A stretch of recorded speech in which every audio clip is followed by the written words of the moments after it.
6 महिन्याच्या आत जात वैधता प्रमाणपत्र सादर करण्याचे असे हमीपत्र उमेदवारांना द्यावे लागेल आणि 6 महिन्याच्या आत जात वैधता प्रमाणपत्र सादर न करू शकलेल्या संबंधित उमेदवारांची निवड ही पूर्वलक्षी प्रभावाने रद्द होईल।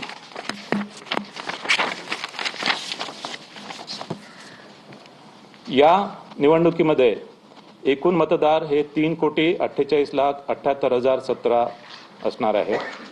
त्यापैकी पुरुष मतदार 1,81,93,666 असतील, स्त्री मतदार 1,66,19,755 असतील आणि इतर मतदार 4,590 असतील। या निवडणुकीमध्ये 39,147 इतके मतदान केंद्र निश्चित करण्यात आलेले आहे। ही निवडणूक इलेक्ट्रॉनिक वोटिंग मशीनच्या माध्यमाने घेतली जाईल आणि त्यासाठी कंट्रोल युनिट 43,958 असतील, बॅलेट युनिट 87,916 असतील। बृहन्मुंबई महानगरपालिकेसाठी मतदान केंद्र एकूण 10,111 मतदान केंद्रे निश्चित करण्यात आलेली आहेत। यामध्ये बृहन्मुंबई महानगरपालिकेसाठी कंट्रोल युनिट 11,349 असतील, बॅलेट युनिट 22,698 असतील। या निवडणुकीसाठी जी मतदार यादी वापरणार आहोत त्यासाठी 1 जुलै 2025 ही अधिसूचित केलेल्या दिनांकाला असलेली मतदार यादी यासाठी वापरत आहोत आणि 1 जुलै 2025 ही मतदार यादी ही प्रभागनिहाय विभाजित करण्यात आलेली आहे आणि ही मतदार यादी ही भारत निवडणूक आयोगाकडून घेतलेली मतदार यादी असल्यामुळे या मतदार यादीमधील कुठलेही नाव डिलीट करणे किंवा कुठलेही नाव त्यामध्ये ॲड करणे याचे अधिकार राज्य निवडणूक आयोगाला नाही आहेत। मात्र चुकीने एका प्रभागामधील मतदार दुसऱ्या प्रभागामध्ये जर गेले असतील ते बदल करण्याचे अधिकार आहे।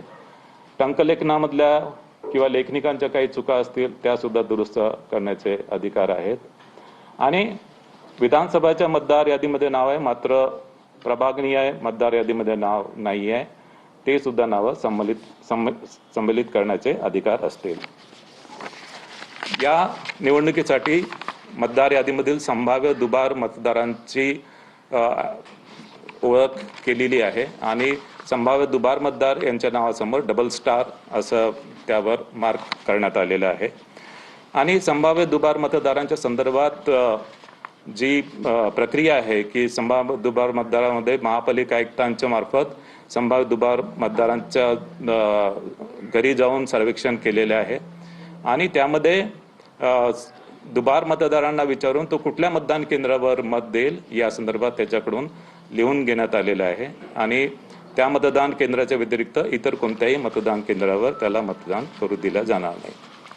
काही मतदार या मोहिमेला ज्यांनी रिस्पॉन्स दिलेला नाही त्यांना ते जर मतदान केंद्रावर मतदान करण्यासाठी आले आणि त्यांचं संभाव्य दुबार मतदार म्हणून नोंद आहे तर त्यांच्याकडून हमीपत्र स्वीकारलं जाईल आणि त्याची ओळख पटवल्या जाईल आणि ओळख पटवल्यानंतरच त्याला मतदान करता येईल। संभाव्य दुबार मतदार जे आहेत ते काही महानगरपालिकेमध्ये मोठ्या प्रमाणात आयडेंटिफाय झालेत। उदाहरणार्थ बृहन्मुंबई महानगरपालिकेमध्ये साधारणतः 11 लाखाच्या जवळपास संभाव्य दुबार मतदार होते। मात्र बृहन्मुंबई महानगरपालिकेने यासाठी सॉफ्टवेअरचे एक टूल डेव्हलप केलं आणि त्या सॉफ्टवेअर टूलच्या माध्यमाने आणि फील्ड व्हेरिफिकेशनच्या माध्यमाने त्यांची जी संभाव्य दुबार मतदारांची यादी आहे असेसमेंट प्रमाणे फक्त 7% त्या यादीपैकी 7% फक्त ॲक्च्युअल दुबार मतदार त्यांना आढळून आले। थोड्या बहुत फरकाने इतर सुद्धा महापालिकांमध्ये अशाच प्रकारची परिस्थिती आहे।